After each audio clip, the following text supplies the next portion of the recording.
আছেন নাকি এমন কোনো বাঙালি যে ভর্তা ভাত খেতে পছন্দ করেন না? সিজনাল সবজি রান্না করলে যেমন সুস্বাদু, সেরকম সিজনাল সবজি দিয়ে নানা রকম ভর্তা বাটলেও কিন্তু খেতে দারুণ মজা হয়। একটু ভিন্নতা নিয়ে আসলে ভর্তা বানানোতে স্বাদ কিন্তু দ্বিগুণ হয়ে যায়। আজকে আমি সিজনের প্রথম শিম দিয়ে ভর্তা বানাবো। এখানে আমি 250 গ্রাম শিম পরিষ্কার করে নিয়েছি। এখন এগুলো আমি সিদ্ধ বসাবো। খুবই অল্প পানির মধ্যে ধুয়ে রাখা শিমগুলো দিয়ে দিয়েছি।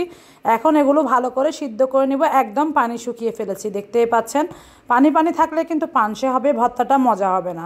একদম পানি শুকিয়ে যাওয়ার পরে আমি এখন কিছু মরিচ টেলে নিব। এখানে আমি একদম কচি কচি কিছু মরিচ নিয়ে নিয়েছি। আপনারা চাইলে ঝালযুক্ত মরিচও ব্যবহার করতে পারেন, অথবা শুকনো মরিচও দিতে পারবেন। আমি এখানে 2টা ভর্তার জন্য মরিচ দিচ্ছি, সবগুলো কিন্তু এই শিম ভর্তাতে দিব না।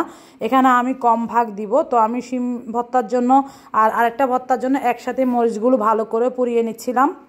এরকম কচি মরিচের ভর্তা কিন্তু আলাদা একটা সুগন্ধ পাওয়া যায়, খেতে দারুণ মজা লাগে। এখন যেহেতু বাজারে একদম সহজলভ্য সব কিছুই, তাই যে কোনো সময় যে কোনো ভর্তা বানিয়ে নেওয়া যায়।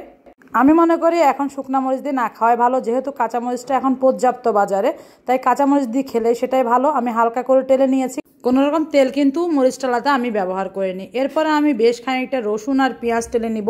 সেটাও আমি 2টা ভর্তার জন্য করছি, এজন্য বেশি করে করছি। শিম ভর্তার জন্য কিন্তু এতগুলো পেঁয়াজ রসুন লাগবে না। তো পেঁয়াজগুলো আমি খুব ভালো করে একদম সিদ্ধ হয়ে যাওয়া পর্যন্ত টেলে নিচ্ছি। শুকনা খোলা টালছি, কোনো রকম তেল ব্যবহার করছি না, কারণ আমি আজকের ভর্তাটা কাঁচা তেল দিয়ে করব। আর সবগুলোই শুকনা খোলা টেলে নিব। এরপরে এখানে আমি বেশ খানিকটা ধনিয়া পাতাও নিয়ে নিয়েছি। সবগুলো খুব ভালো করে সিদ্ধ হয়ে যাওয়া পর্যন্ত আর পানি শুকিয়ে যাওয়া পর্যন্ত টেলে নিতে হবে। এই টেলে নেওয়ার কাজটা একটু মিডিয়াম আঁচে ধৈর্য ধরে করতে হবে। সবশেষে ভর্তার স্বাদ বাড়ানোর জন্য আমি ছোট চিংড়িটা এখানে টেলে নিচ্ছি। এটা বালাচাওয়ের চিংড়ি, আপনি যে কোনো বাজারে শুটকির দোকানে পেয়ে যাবেন। আর যেহেতু আমি কক্সবাজারে থাকি, তাই আমি কিন্তু খুব সহজে এই শুটকিগুলো পেয়ে যাই।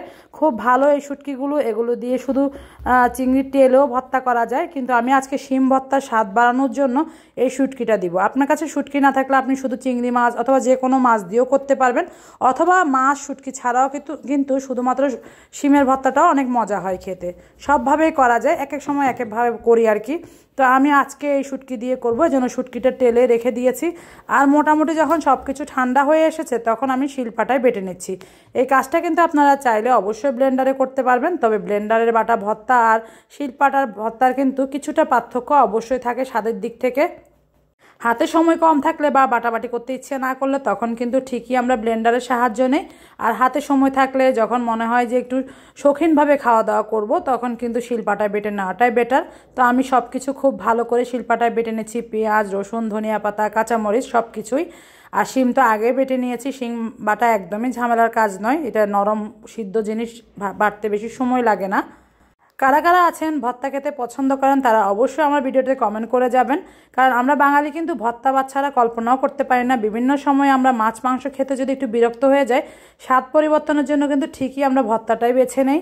তো এখন যেহেতু সিজন সবজির, শীতকাল মানে হচ্ছে খাবারের জন্য একদম পারফেক্ট সময়। সব রকম ভর্তা সবজি এই সময় খেতে বেশি ভালো লাগে।